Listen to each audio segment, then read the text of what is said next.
بسم الله الرحمن الرحیم. بسم الله العرش العظیم. بسم الله خالق السماوات و الارض. بسم الله نور السماوات و الارض. بسم الله رب العالمین. با نام خداوند بخشاینده مهربان، خالق آسمان ها و زمین، نور آسمان ها و زمین، صاحب عرش عظیم، پادشاه و رب آسمان ها و زمین، همیشه صحبت خودم را آغاز می کنم. اوست که خالق آسمان ها و زمین، رهبر، مدیر، آفریننده و هدایت کننده ما انسان هاست. بیایید همه با هم خدا یکتا را ستایش کنیم و از او طلب بخشش کنیم و زیباترین راه انسانی و مدیریت را در جوامع خودمان برقرار کنیم به تدریج تا با زیبایی و صلح و آرامش زندگی کنیم. اسم من فریبرز متولد ایران هستم. وابسته به هیچ گروه سیاسی، غیر سیاسی، حزب، دسته، سازمان و تشکیلاتی نیستم.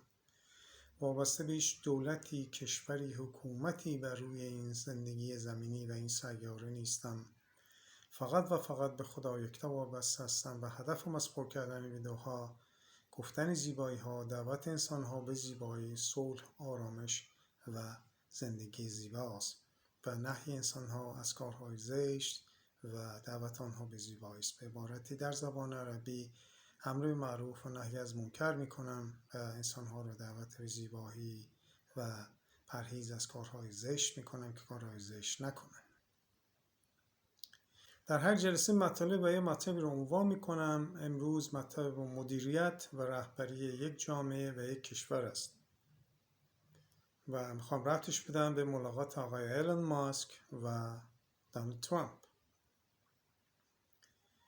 در طول تاریخ از ابتدای خلقت بشر بر روی این سیاره تا به الان و تا آینده همیشه دو مدیریت بسیار مهم با هم در حال بعضی وقتا مبارزه و میشه گفت مقابله و در دو مسیر مختلف بودن: مسیر روشنایی، زیبایی و مسیر تاریکی و ظلم. یه ذره میخوایم رو تجزیه تحلیل کنیم، ببینیم در جامعه ما در زمان فعلی که در سال 2024 میلادی هستیم، در ماه آگوست، چی میگذره در دنیا. موقعی که آقای ایلان ماسک و دونالد ترامپ با هم ملاقات میکنن، این ملاقات چه معنایی داره؟ به چه مسیری میخواد جامعه بشری رو ببره؟ و بشر چی میخواد؟ و جوامع بشری باید چگونه باشن و تأثیر این ملاقات بر جوامع بشری در حال و در آینده چه خواهد بود و از کجا به وجود اومده چنین ملاقاتی. خاطر همین باید بخشی بپردازیم به تاریخچه زندگی این دو شخص در حد اطلاعاتی که من دارم. همونجور که خودتون میدونید، قبل از اینکه این تاریخچه رو شروع بکنیم، مدیریت به دو شکل است. بذارید یک مثال بزنم خدمتتون. یک کارخانه و یک فابریک رو شما در نظر بگیرید. مدیر شرکتی میخواد با دیکتاتوری، با ظلم، با استثمار، با دادن حقوق کم به مردم و نگه داشتن زندگی کارمندان خوش در سطح پایین و گرفتن کار زیاد و کشیدن بهره برداری از اون کارمندا، حق اونها رو به اندازه کافی نده و اونها رو در سطح پایین زندگی قرار بگیره و خودش و خانواده‌اش رو قوی و ثروتمند بکنه.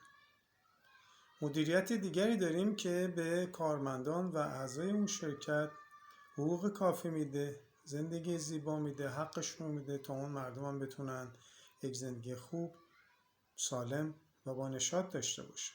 یک مثال کوچیک بود در یک شرکت و در یک کارخانه، یک فابریک. حالا بزرگش کنیم و یا بخشش رو به صورت مشابه نگاه کنیم. یک خانواده میتونه بچه خودش رو در مسیر زیبایی سوق بده. یک خانواده، پدر و مادر، میتونه بچه‌ش رو در مسیر زشتی و تاریکی و یا بعضی مسائل غیر انحرافی سوق بده. باید بزرگتر کنیم برسیم به یک کشور. یک مدیرش میتونه مردم اون کشور و شهروندان اون کشور رو به فقر ببره، به ظلم ببره. یک کشوری میتونه مردمان اون کشور رو، سکنان اون کشور رو به زیبایی، رفاه اقتصادی، آزادی و آرامش و زیبایی ها ببره. همونجور که خودتون میدونید بسیاری پادشاهان، حکومت‌ها در کشورهای دنیا بودن در طول تاریخ که بعضی از پادشاهان و رهبرها مردم آرامش، آسایش، رفاه و آزادی دادن، ولی بعضی از حکومت‌ها به مردم آرامش، رفاه، آزادی و آسایش و نشاط ندادن. خودتون میدونید کدوم بهتر، نیازی نداره من یادآوری بکنم. حالا برمیگردیم مطلب به دیدار آقای ایلون ماسک و دونالد ترامپ. تاریخچه این آقایون برمیگرده به زمانی که آقای دونالد ترامپ همچون که خودتون میدونید به ساز بفروش ساختمان بوده و در این کانستراکشن ساختمان فعالیت داشته و با سیستم بانکداری بهره رباخواری، نزولدهی و اینترست و اینجور مسائل خودش رو آمیخته کرده بوده. هم که خودتون میدونید چند بار و یکی دو سه بار تا که اطلاع دارم ورشکست شده بوده. مجددا با همین مسائل بانکداری و اقتصادی که عرض کردم خودش رو تونسته مجددا در سطح بالای اقتصادی قرار بده و به کارش ادامه بده. و همونجور که میدونید حدود 8 سال پیش کاندید ریاست جمهوری میشه و رئیس جمهور آمریکا شد. حالا چرا شد، چه جوری شد، اینا رو در مطالب آینده عنوان خواهیم کرد. میخوام به طور مختصر عرض کنم که ایشون از یک خانواده مرفه و در یک چهارچوب مدیریت اقتصادی غلط که حالا خودش فکر میکنه غلط نیست که راجع به مسائل بانکداری صحبت کردم، بازم در ویدیو آینده صحبت خواهم که یه مقداری توضیح بدم. الان سیستم بانکداری جهان در مسیر غلط قرار داره، مثل یک گرداب میمونه، مثل یک باطلاق میمونه که انسان هر چی داخلش میره بیشتر فرو میره. ایشون در یه همچین باطلاق اقتصادی خودش رو تونسته که در سطح خارج از اون باطلاق قرار بده، با فرستادن انسان ها به داخل اون باطلاق و قوی کردن خودش تونسته دونالد ترامپی بشه که از نظر اقتصادی بوده، از نظر سیاسی هم که 8 سال پیش وارد گردونه سیاست در جامعه امریکا شد و تاثیراتی که در جامعه جهانی گذاشت در مسائل مختلف از قبیل اسرائیل، فلسطین و غیره گذاشت که خودتون میدونید. این مختصر از راجع به آقای ایلون ماسک. ایشون که خودتون میدونید صاحب شبکه توییتر بود که الان به ایکس تغییر نام پیدا کرده و با بخشی از اینتلیجنس، اون هوش ذکاوتی که داشته و در تاریخی که اون این کار کرده که برمیگرده به 1-2 دهه قبل کم یا بیشتر، دوره ثروت بسیار زیاده میشه که این ثروت به ایشون به دلیل ایجاد و ساختن یک شبکه اجتماعی به اسم توییتر و بعضی از کارهای دیگه که کرده بوده صاحب ثروت بیقرار میشه. این ثروت آیا با ایشون باید داده میشده، نمیداده شده، نباید داده میشده، جامعه جهانی در چه سطحی بوده که بالاخره داده شده و صاحب ثروتمند شده که از ثروتمندترین اشخاص دنیاست. حالا این دو شخص میان با هم ملاقات میکنن. چرا؟ ارتباط این ملاقات آیا شخصی که از ثروتمندترین افراد در این سیاره است حق داره که با یک شخصی که کاندیدای ریاست جمهوری در امریکا میخواد بشه ملاقات باید بکنه؟ و چه معنا داره؟ اصلا چرا باید ملاقات بکنه؟ هدف از این ملاقات چیه؟ آیا خودش میخواد در گردونه سیاسی در سالهای آینده شرکت کنه آقای ایلون ماسک؟ خودش جای سوال داره. آیا میخواد تأثیر خودش از نظر اقتصادی و سیاسی روی گردونه‌ای که در دنیا در حال چرخش است و تأثیری که امریکا و حکومت امریکا در جامعه جهانی داره خودش رو نقش بده؟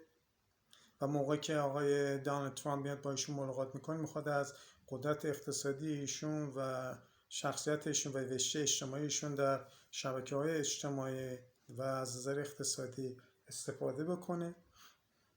در صورت این دو که در سطح بالای اقتصادی از جهت هر دو قرار دارن و دیگری از شخص از نظر موقعیت سیاسی قرار داشته آقای دونالد ترامپ و آقای ایلون ماسک از نظر موقعیت اجتماعی، علمی و اینترنت و شبکه‌های اجتماعی قرار داره، میان با هم ملاقات میکنن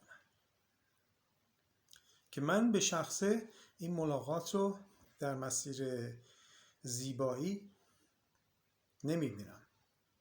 چرا که اشخاص قدرتمند چه از نظر اقتصادی چه از نظر سیاسی و بخشی از نظر علمی موقعی که با هم در سطح بالای اجتماعی ما ملاقات میکنن، این ملاقات در طول تاریخ نشون داده شده که نتایج مثبتی برای رفاه در جوامع بشری نخواهد داشت.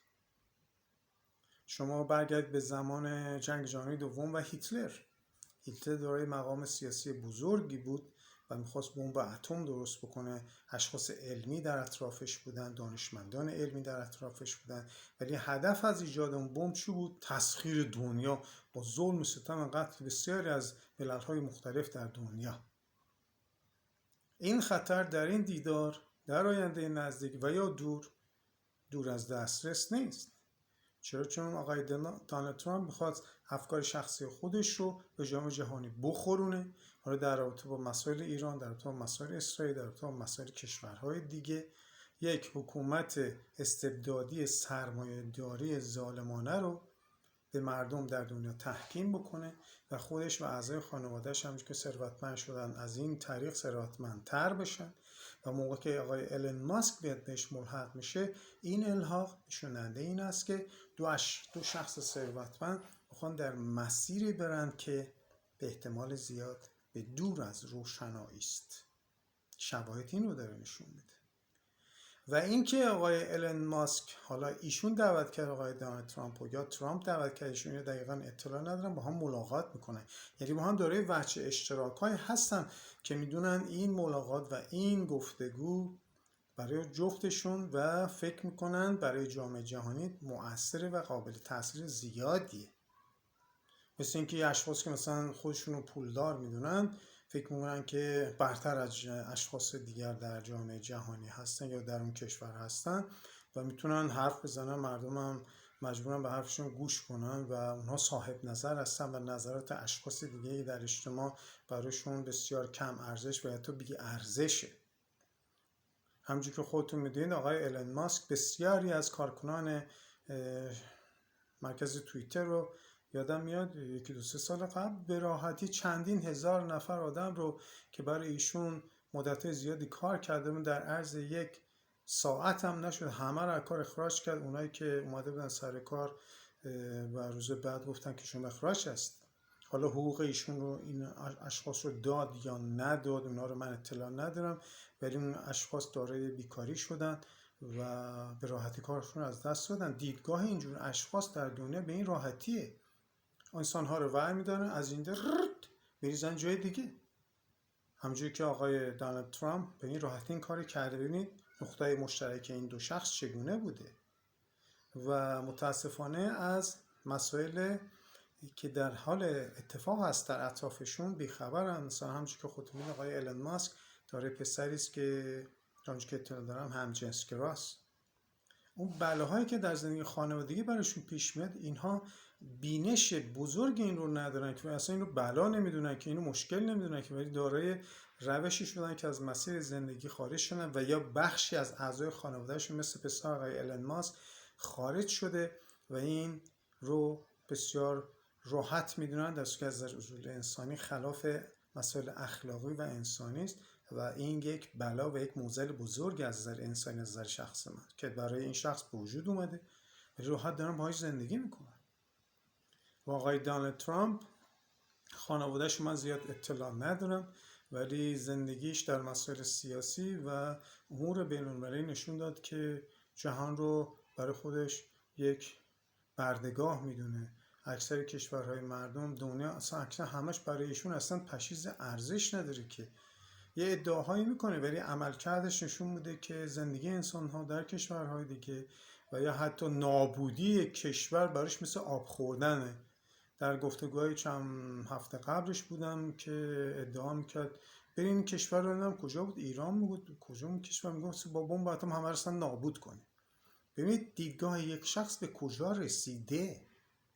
من دارم سعی میکنم در امروز این عرض کنم که ملاقات آقای ایلن ماسک و دونالد ترامپ در مسیر مدیریت و هدایت و کنترل مردم در اون مسیری که ابتدا عرض کردم تاریکی و غیر انسانی به نظر میرسه، در صورتی که باید در مسیر انسانی، زیبایی و روشنایی و ایجاد رفاه و ایجاد آزادی و ایجاد آسایش در جامعه جهانی باشه.